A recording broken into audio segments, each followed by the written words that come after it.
Hello and welcome to another episode of Mike and Dave's Hi-Fi Riff. I'm Mike Evans. And I'm David Price. Hi David, what are we going to be doing this week on Riff? It's the iFi ZEN Air range. Right, okay. Yeah. Okay, tell me a little bit about them. Well, I've got lots of boxes here full of stuff and kit. Show the people the Yes, boxes. yeah, sure. So I've got a ZEN Phono stage. Yep. Very good.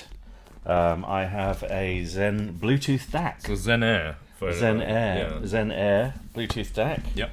I have a ZEN Air analog headphone amplifier. Yep. There we go. And last but by no means, we've got the ZEN USB DAC and headphone amp. Yep. There we are. So that's our ZEN range. That's right. This is the pared down range, isn't it? Yeah. So observant viewers may have noticed that this company called iFi launched a range of ZEN products, which are little tweaky, tiny, compact tabletop audio things. A while back, I mean a few years back now, they've been very popular, and the pricing's been very reasonable. They're very nicely built. They've got little aluminium cases and all the rest of it. These are basically the economy versions, Sure. the poverty spec versions of the of the main ZEN range, and they all cost 99 quid. All four of them. Not all of them together. No, not, you know what I mean? Yeah. So they're £99 each. 99. Sorry, I'm not as professional as you are, Mike, in the presenting states.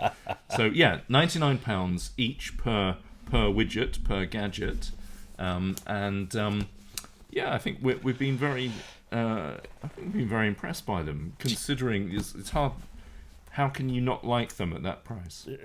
Do you know what I really love about these? These kind of remind me a little bit of my, dare I say, if you don't mind me saying, hi-fi journey, because we all get into hi-fi somewhere somehow. And this really is this is pure accessibility, isn't it? I just love this. I love the fact that this is just getting into hi-fi in the easiest and the simplest way, isn't it? Without really blowing the bank. Yeah. You can dip your toe in the water here, can't you? You can sort of see if you like hi-fi. Yeah. And you can buy something like a Bluetooth DAC, for example. Yeah. Because we've all got Bluetooth on our phones. Yep. And you can stick your into your amplifier and your speakers, and away we go. Yeah. And I just think that's absolutely lovely. And I would have loved these when I was sort of 18 years old, because they would have been a brilliant way in. I think I would feel exactly the same. And we were both getting into portable audio, which in the late 70s was basically a Sony Walkman, or even more primitive than that. It was like a sort of Philips cassette player or something, wasn't it, with a mono speaker, and we were using cassette very heavily, and then I think my first kind of proper fancy stereo player was a Sony WM33, which was a £30 Walkman from Boots. Wow.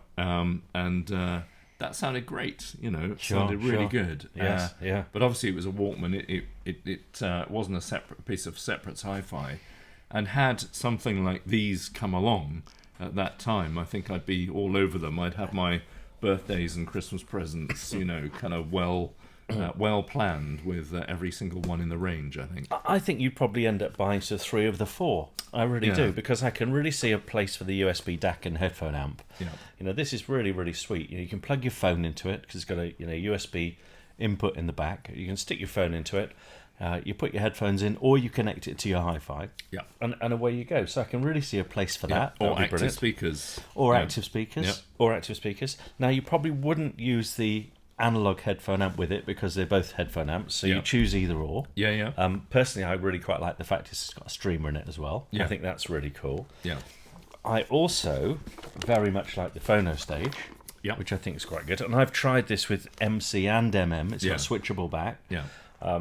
Compatibility wise, no problem at all. Tried it with a Riga cartridge and a Lin cartridge, Riga being moving magnet, Lin being moving core. Great. Yeah, absolutely great. Look, not the last word in hi-fi. I get that. 99 quid Phono stage, so you can't argue with it.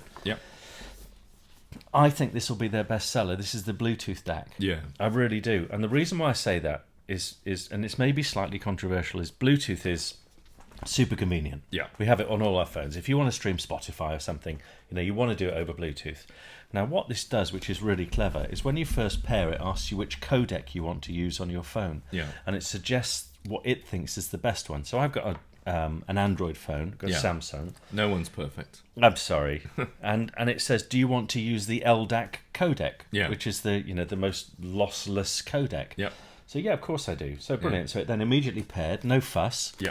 You've got your phonos in your RCAs into the back, plug it into your amplifier, and hey presto, we've got as high res Bluetooth streaming as pretty much as I can get from my phone. Yeah. So I thought that was brilliant. It is. It's really. Now, ironically, it's the worst sounding because Bluetooth for me isn't great. Yep. It's obviously heavily compromised. But I think if you want to stream Bluetooth, this is your 99 quid mega bargain. Yep. It really is. In terms of sound quality, I think the others are better. Yeah. I think the Phono stage is really good.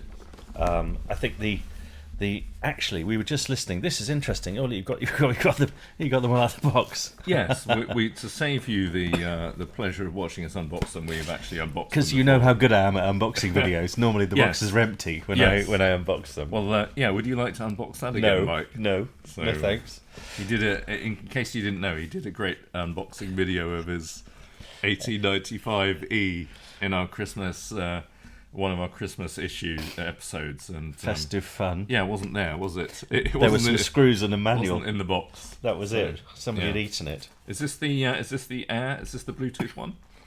So that's the ZEN headphone. Air. Yeah, it's the headphone one. Yeah, yeah. So which I really like. This is really like this. Like this a Phono is super stage cool. for me. That's an Air Blue. Okay, here we That's go. it. That's it. Yep. Very simple. Very, very easy to use. So you turn it on. It searches for your phone, you pair it, and that's it. Yeah. There's nothing more to do.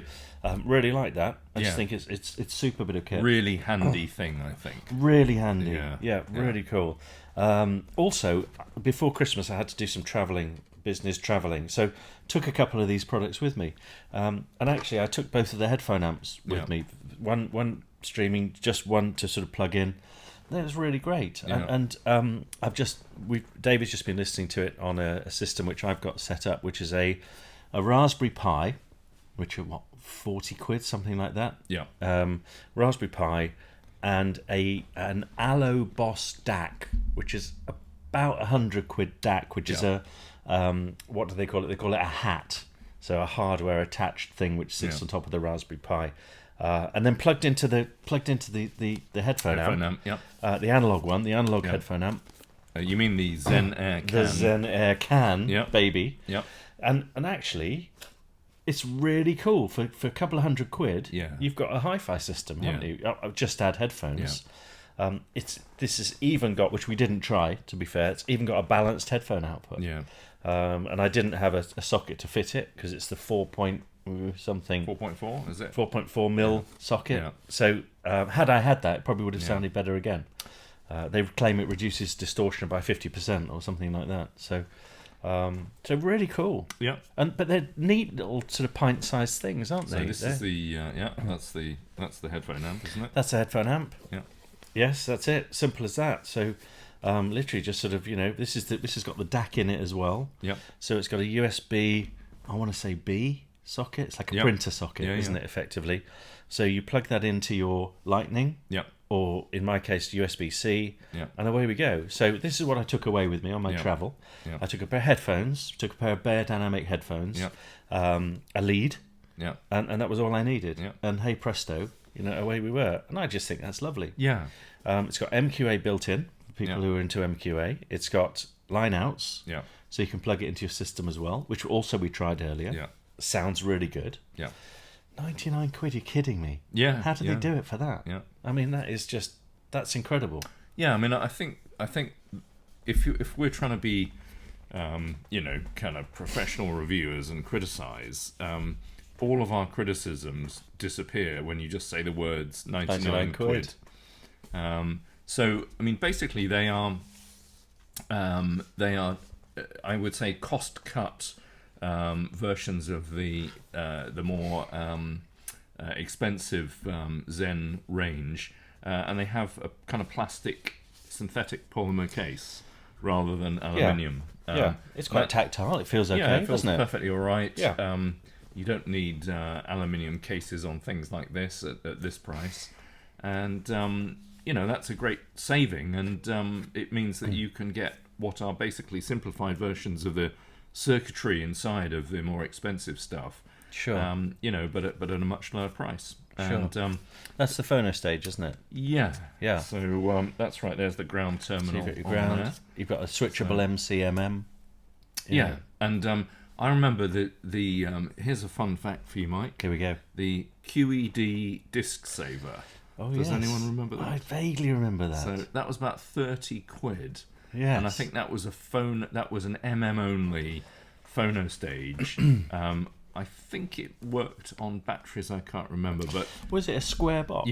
Yeah. So wasn't it also rebranded by Hi-Fi News and Record Review as well? And didn't they sell them as it's like a passive MM stage? Well, it was. I don't think it was passive, but it was basically it was an op amp in a box that amplified the the sort of low level MM output into a line level. And so it's basically a small cheap portable thing, and that was about 25 years ago, and that cost 30 quid. Yes. So this is going to be the same sort of cost as that. Sure. But I would say that this is a lot better. Yes. So in terms of relative value for money over the decades, I think this is better. It sounds a lot better, and it's much better made. So if you were getting back into vinyl and you had an amp which didn't have a phono stage, or if you had a cheap amp with a rubbish phono stage, actually that's a really great way to go for 100 quid. Yeah. I like the streamer. Yeah. I think that's great. I think the headphone amp sounds really good. But for me, I think the Bluetooth thing's good because it gives credibility to Bluetooth. Yeah. It actually squeezes the last drop out of Bluetooth. Yeah. And what is that's great. It's such a difficult thing to do. But actually, my family loves Spotify. Yeah. For rich or for poor. This actually makes Spotify sound quite good over Bluetooth through my Hi-Fi system. So, for the sake of 100 quid. Bluetooth. So, I mean, it's like I think Arcam did. Was it the R-Blink about 10 years ago, something like that, 8 years ago again, which was a sort of £99 or £129 Bluetooth DAC that had two phono outputs, stereo RCA phonos that then went into an amp, and that was a hugely useful and handy product to have. I don't remember that at all. No, well, it was you can still get them on eBay, and they were slightly better made than this, and but they were more expensive, probably in real terms nearly twice as expensive. Arcam do a nice phono stage as well, don't they? Our Phono, was it? Yes. Yeah. Yes. Yeah. That's really quite cool. Now, interestingly, they are quite a lot of money on eBay these days. Yeah. If you want to buy one of those, because it's a very nice phono stage. Yeah. Now, look, and as we said earlier, this isn't the last word in phono stages, but it works. It does it. I don't think you'd really be using a £1,000 cartridge with that. I don't think it's quite there, but it's a replacement for a not a good phono stage, and it's also a bolt-on if you don't have one. So, yes, and there's a lot of cheap phono stages that do the job with MM and MC are very handy things to have, even if you're if you have a more high-end system as well. It's great for the second system, great for the kitchen, well, that's so true. Yes, yeah. Unless it's your kitchen, where you have like a £1 million Hi-Fi in your kitchen.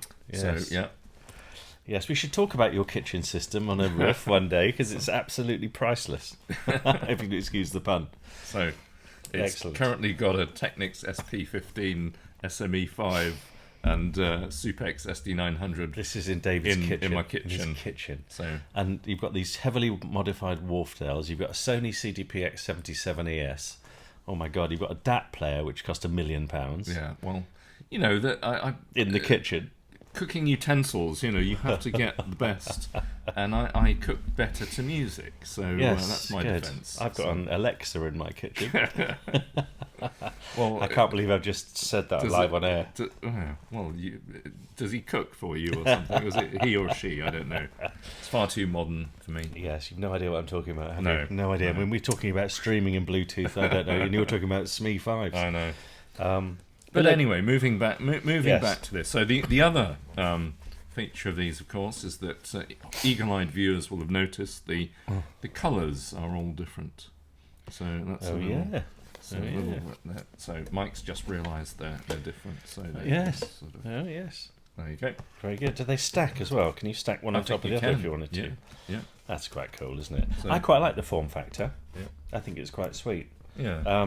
Do you know, if I had one criticism, and this is really minor, but something which is annoying, is, and I don't know how well we can see this, maybe I can take a photo, but in the back, Yeah. you have it has your standard, so you plug this into a USB charger, basically, with a USB cable which comes with it, but it has like I don't know what you call that, a round, pin type plug. Yeah. Wouldn't it be lovely if they just had a USB attachment, so when I lose their charger, Yeah. then I can actually use anything? Yeah. Just a bit frustrating because it's a standard 5-volt input. Yeah. Okay, me just being a bit gripey about it, but that would be my only tiny criticism. If they just, in fact, they wouldn't have had to include a lead then. They could have saved some money on that if they put a USB.